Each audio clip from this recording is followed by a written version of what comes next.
L'article 34 de notre Constitution de 1958 définit le domaine de la loi et borne le pouvoir législatif. Cet article 34 dispose que la loi fixe les règles concernant l'amnistie. En réalité, il ne fait que, cet article 34, pérenniser une situation qui avait été établie déjà par les constitutions de 1848, constitution ou thèse constitutionnelle plutôt, 1848, 1875 et 1946. Ce qu'on peut en comprendre en tout cas, c'est que ce que l'amnistie a de particulier, c'est qu'elle s'applique par une loi, elle est donc votée par la représentation nationale. C'est par ses effets, mais donc aussi par sa source, puisqu'elle est votée par la représentation nationale, que l'amnistie se distingue du droit de grâce qui, celui-ci, en tout cas dans notre constitution actuelle, est détenu par le chef du pouvoir exécutif. Pendant l'Ancien Régime, évidemment, le droit d'accorder des grâces, le droit également de voter des amnisties, enfin de déclarer des amnisties, est entre les mains du roi de France. Le contour de ces deux mesures n'est pas tout à fait le même qu'aujourd'hui, mais malgré tout, la grâce et l'amnistie sont en théorie distinctes déjà au XVIIIe siècle, elles l'étaient même un petit peu auparavant. En règle générale, la doctrine situe l'autonomisation de l'amnistie à l'ordonnance criminelle de 1670, parce que cette ordonnance consacre donc un chapitre, un titre plutôt, à la définition des différentes lettres de clémence, donc en fait à l'exercice du droit de grâce du roi, donc par des lettres de commutation de peine, de rappel de galère, etc. Il y en a toute une variété, sans mentionner l'amnistie. Et donc la doctrine considère souvent que le fait que l'amnistie soit absente de cette ordonnance de 1670, ça la consacre en fait comme une mesure à part qui ne dit pas l'exercice du droit de grâce du souverain. Ça n'empêche pas la plupart des jurisconsultes du XVIIIe, dans leurs traités, d'évoquer l'amnistie très souvent, ou l'abolition générale. Les deux mesures sont à peu près exactement similaires, mais j'y reviendrai à peu près exactement synonymes, mais j'y reviendrai plus tard. Ça n'empêche pas donc les jurisconsultes du XVIIIe de mentionner l'amnistie dans les chapitres qu'ils consacrent aux lettres de clémence de la chancellerie ou au droit de grâce du roi. C'est ce que fait Muillard de Vouglan, par exemple, dans un texte, dans un passage de ses lois criminelles de France, où il explique que l'amnistie, contrairement aux lettres de clémence qu'il a évoquées, est une espèce d'abolition qui n'est point portée par de simples lettres de chancellerie, mais par une loi ou une ordonnance émanant directement du prince. Donc l'amnistie, elle a la particularité d'être collective et de s'appliquer déjà pendant l'Ancien Régime par un acte législatif. Et là, évidemment, une problématique se dessine un petit peu naturellement, à mon sens, puisque le moment révolutionnaire étant précisément le moment d'invention d'un pouvoir législatif distinct du roi, si l'amnistie se prononce par une loi et que le roi ne fait plus la loi, logiquement, le roi doit être dessaisi de l'Assemblée. Il faut rappeler, par ailleurs, qu'il est sur le point, à ce moment-là, il le sera en 1791, le roi, d'être dépossédé de son droit de grâce, en fait, à peu près en même temps. Enfin, il est dépossédé de son droit de grâce, donc fin 91, avec l'entrée en vigueur de ce qu'on appelle souvent le code pénal. Donc à la fin de l'année 91, le roi ne peut plus ni gracier ni amnistier. Cette toute nouvelle incapacité à influer sur le cours de la justice, elle se fait légalement pour ce qui concerne les grâces, mais dans le silence des textes pour ce qui concerne les amnisties, puisqu'à aucun moment l'Assemblée nationale ne reprend officiellement en charge le droit d'amnistier. À aucun moment, il n'y a de débat de fond même sur ce qu'est la mesure, sur ce qu'est une amnistie à l'Assemblée nationale constituante. Et ça n'empêche pas la constituante, à partir de l'année 90, de prononcer plusieurs amnisties sur lesquelles je reviendrai. En fait, ce que j'aimerais surtout interroger ici, c'est l'articulation entre la disparition des amnisties royales d'une part, puisqu'elles sont nombreuses jusqu'en 1789, alors qu'on n'observe quasiment pas d'inflexion dans le domaine de la grâce. Sur le terrain de l'amnistie, il y a toujours des amnisties, mais il y a une inflexion, puisque la source des amnisties n'est plus la même. Donc cette transition entre les amnisties royales de l'année 1789 et les amnisties de l'Assemblée, les amnisties de la Constituante, qui, elles, se déploient en 1790. Alors, les amnisties royales, elles apparaissent un petit peu comme une évidence en 1789. Alors, elles sont appelées vraiment indifféremment, en fait, abolition générale ou amnistie. En 1789 comme en 90, les bureaux de la chancellerie royale, à peu près quotidiennement, en fait, résonnent de très nombreux recours à la clémence du roi, pour reprendre une expression à laquelle je pense qu'on a tous déjà été confrontés ici, toutes et tous été confrontés. Donc ce sont des juges, des particuliers, des pouvoirs municipaux, des autorités religieuses qui sollicitent des décharges de peine dans toute la variété qui existe, toute la variété des lettres de clémence qui existent, et parfois, de façon plus précise en utilisant le terme des amnisties ou des abolitions générales. Alors, il arrive que le texte d'amnistie et le terme d'amnistie et le terme de grâce soient utilisés un petit peu indifféremment, parfois dans une seule et même pétition. Mais surtout, ce qu'on peut retenir à la lecture de ces très nombreux, de ces cartons d'archives volumineux et très amples, qui comprennent différents recours à la clémence du roi, c'est que ce soit pour solliciter la libération d'un individu, la clémence en faveur d'un individu ou la clémence en faveur d'une communauté villageoise, par exemple, d'un groupe d'individus, naturellement, on se tourne vers le roi. Et évidemment, il y a dans ces courriers des formulations assez spécifiques, puisque, donc là, j'ai pris un petit peu un courrier au hasard, mais dans tous les courriers, on retrouve des formulations similaires. Donc, c'est des officiers municipaux d'Orléans qui, en novembre 89, veulent obtenir la grâce collective. Donc, ils utilisent les deux termes, grâce, amnistie, ça dépend, de plusieurs individus appliqués dans des soulèvements, puisqu'ils ont voulu empêcher la circulation des blés. Donc, ce qu'ils écrivent, c'est qu'ils demandent au monarque si bienfaisant, de se plaire à donner à son peuple des preuves de clémence, d'amour et de bonté. Donc, une formulation qui n'est pas très étonnante, mais qui dit bien, je crois, la spécificité de la mansuétude royale, qui est vraiment une mansuétude de surplomb, une mansuétude descendante, une concession d'un roi à son peuple, à laquelle, en réalité, il n'est pas tout à fait tenu. Et ce droit d'amnistie, le roi l'exerce à plusieurs reprises en 1789. Je ne sais pas exactement à combien de reprises, pour être honnête, puisqu'il y a peut-être des abolitions générales qui m'ont échappé. L'amnistie a beau être considérée comme acte législatif, en fait, dans les compilations de lois du XVIIIe, XIXe siècle, enfin, jusqu'à la Révolution, on ne trouve pas en fait les abolitions générales, donc j'exclus pas d'en avoir oublié quelques-unes. Donc il exerce à plusieurs reprises, par exemple en Provence. Alors là, il s'agit d'amnistier des événements qui ont eu lieu au mois de mars, enfin au printemps 1789, des événements relatifs à des désaccords, principalement liés aux élections des représentants aux États généraux. Donc la procédure se met en route dans un premier temps. Le roi Louis XVI confie la connaissance de ces événements au Parlement d'Aix. Et puis, finalement, à l'été 1789, il prononce l'amnistie de tous les individus qui ont été impliqués dans ces soulèvements provençaux. Alors bien sûr, il faut le dire quand même, il prononce l'amnistie alors qu'il y a déjà eu une soixantaine de condamnations prononcées, dont une dizaine à la pendaison. Donc on ne peut pas dire que la clémence interrompe tout à fait le cours de la justice. Elle intervient ici après jugement.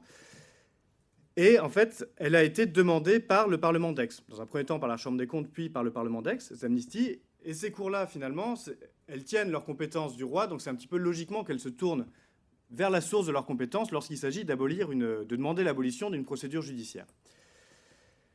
Là, on est en juillet. Et au moment de l'abolition des procédures provençales, l'Assemblée nationale constituante, alors c'est vrai qui n'est pas encore constituante en fait, pas officiellement, n'est pas du tout sollicitée. La question n'est vraiment à aucun moment débattue à l'Assemblée, ce qui finalement peut s'expliquer puisque peut-être parce que le roi est évidemment le détenteur du droit d'amnistier, mais aussi parce que l'Assemblée est peut-être moins structurée à ce moment-là qu'elle ne sera, par exemple, un peu plus tard au mois de décembre. Et pourtant, au mois de décembre, à nouveau, Louis XVI prononce l'amnistie. Alors, je ne vais pas rentrer dans le détail non plus de cette amnistie, mais il prononce l'amnistie des événements qui ont eu lieu dans le Mâconnais à l'été 1789. Donc, ce qu'on connaît, bien sûr, comme étant la Grande Peur. Alors, encore une fois, c'est un décret qui intervient après qu'une trentaine de condamnations à mort a été exécutées dans le secteur concerné par l'amnistie. Et là, une nouvelle fois, on est en décembre et pourtant, l'Assemblée nationale n'est pas du tout consultée. La question de l'amnistie de Mâcon n'est pas du tout débattue à l'Assemblée, ce qui montre que à la fin de l'année 1789, on est en décembre, là, il y a déjà des comités. L'Assemblée a quand même de plus en plus affirmé, défini le rôle qu'elle se donne dans la construction de la Constitution et dans les institutions qui existent en attendant l'entrée en vigueur de la Constitution. Malgré tout, donc, le débat n'est pas porté à l'Assemblée et le roi en 89, finalement, même à la fin de l'année 89, est toujours l'incarnation de la concorde, le garant de la paix, celui qui est chargé de réconcilier ces sujets après des épisodes de tension particulières. En réalité, cette évidence de l'amnistie royale, elle est, je crois, même acceptée par les députés. Et j'en veux pour preuve un épisode le 31 juillet 1789, lors duquel des envoyés des districts, notamment le district de Blanc-Manteau, se présentent à l'Assemblée nationale pour dénoncer une amnistie qui a été prononcée par les électeurs de Paris, par l'Assemblée des électeurs de Paris et par les représentants de la Commune de Paris. Pour raconter tout ça brièvement, en fait, c'est une amnistie générale qui était destinée à sauver les défenseurs de la Bastille et à sauver également, à absoudre le baron de Bézenval qui était accusé d'avoir organisé la répression des mouvements du 12 juillet. Donc, alors bien sûr, les représentants des districts qui viennent protester à l'Assemblée protestent d'une part contre l'impunité accordée à un des individus qu'ils jugent coupables, et d'autre part, et c'est ce qui est le plus intéressant pour moi ici, contre la légitimité de cette assemblée, de cette double assemblée, en fait, parce que c'est à la fois les représentants de la commune et l'Assemblée des électeurs qui ont prononcé une amnistie. Et là, Mirabeau abonde dans leur sens en affirmant que nous-mêmes, députés, n'avons pas le droit de prononcer une amnistie. Nous ne pouvons ni punir ni absoudre, nous faisons les lois, nous ne les appliquons pas. Alors, on voit qu'il existe toujours une forme de confusion entre amnistie et grâce, parce que spontanément, je pense que ce que décrit Mirabeau, c'est peut-être ce qu'on envisagerait, nous, plutôt comme une grâce. Mais malgré tout, il y a une incertitude sur la capacité de l'Assemblée nationale à ce stade, une incertitude sur la capacité de l'Assemblée nationale à intervenir dans le champ de la justice, peut-être parce que l'amnistie n'est pas tout à fait parfaitement définie à ce moment-là, peut-être aussi, bien sûr, par peur de porter atteinte à la séparation des pouvoirs qui, bien sûr, est un des aspects absolument fondamentaux des ambitions des constituants. Alors, ça n'empêche pas cette incertitude de Mirabeau que dès la deuxième, que durant l'été 89, déjà, de temps en temps, la clémence de l'Assemblée soit sollicitée. Alors, on a parlé tout à l'heure de la création de différents comités. Ici, le comité des recherches et le comité des rapports, dans leur correspondance, ont été très souvent sollicités pour accorder la clémence. Alors, en réalité, dans un premier temps, pour solliciter la clémence du roi. Puis, de plus en plus souvent, pour solliciter la clémence du roi et de la nation. Et puis, à terme, alors là, c'est la première occurrence que j'ai trouvée d'appel à la clémence de la nation uniquement, c'est mars 90. Peut-être que j'en ai raté une, j'en suis pas sûr, mais en tout cas, progressivement, le roi disparaît des appels à la clémence que reçoivent les comités des rapports et le comité des recherches. En fait, les lettres qu'ils reçoivent sont à peu près les mêmes que celles que reçoit la chancellerie dont j'ai parlé tout à l'heure, à ceci près que, donc, le recours n'est plus forcément à la clémence du roi uniquement, mais à différentes sources de la clémence. Ce que ça révèle, donc cette première lettre de mars 1790, dans laquelle la commune landaise d'Agetmo demande à l'Assemblée nationale de prononcer une amnistie et oublie de toute chose, c'est que le roi a probablement le pouvoir d'influer sur le cours de la justice, de prononcer l'oubli, mais il n'est pas tout à fait sûr que l'Assemblée ne l'est pas. En tout cas, on sent qu'il y a une incertitude dans ce registre, et en fait, il y a même un peu moins qu'une incertitude, puisqu'en réalité, les agents municipaux d'Agetmo sont convaincus que l'Assemblée peut amnistier. Alors dans ce cas, il y a quand même une question qui se pose, c'est pourquoi l'amnistie serait-elle liée à l'exercice de la souveraineté nationale, dont la première prérogative est de faire la loi? Si on la considère comme un acte de pardon, c'est vrai qu'elle peut sembler apparaître comme un mécanisme dérogatoire à la séparation des pouvoirs, mais si on renonce à la colorer de cet élément moral en fait caractéristique du pardon pour en faire plus strictement une loi d'oubli, alors on peut comprendre que finalement, une amnistie, c'est une loi qui permet de revenir sur la loi. C'est une loi qui dispose qu'en certaines situations, la loi peut ne pas avoir été appliquée. Et là, si on suit les réflexions de Sieyès, qui évidemment empruntent beaucoup à Rousseau, on peut considérer que si la nation fait la loi, elle est donc la seule à ne pas être tenue par la loi. Je pense que, alors je ne sais plus si c'est Rousseau ou Sieyès, mais l'un des deux explique qu'on ne saurait être tenu par un contrat avec soi-même. Avec cette idée-là en tête, évidemment, il semble assez logique qu'en tant qu'acte législatif, l'amnistie puisse revenir sur un autre acte législatif et donc dépendre du pouvoir législatif détenu par l'Assemblée nationale.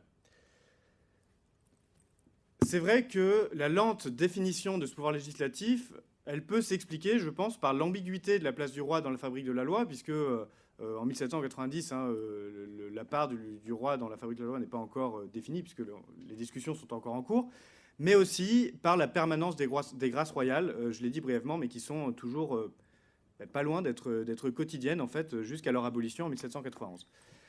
Donc, après des tergiversations, c'est toujours dans le silence des textes que l'Assemblée nationale constituante prend en charge le droit d'amnistier, pour la première fois, à l'été 1790. Elle franchit le pas quelques jours avant la fête de la Fédération.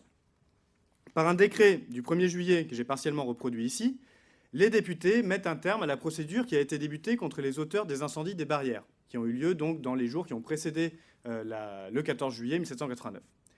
Cette mesure, elle présente absolument toutes les caractéristiques de l'amnistie. Donc, d'ailleurs, on trouve le mot dans certains journaux, mais d'après les comptes rendus de l'Assemblée, jamais à l'Assemblée.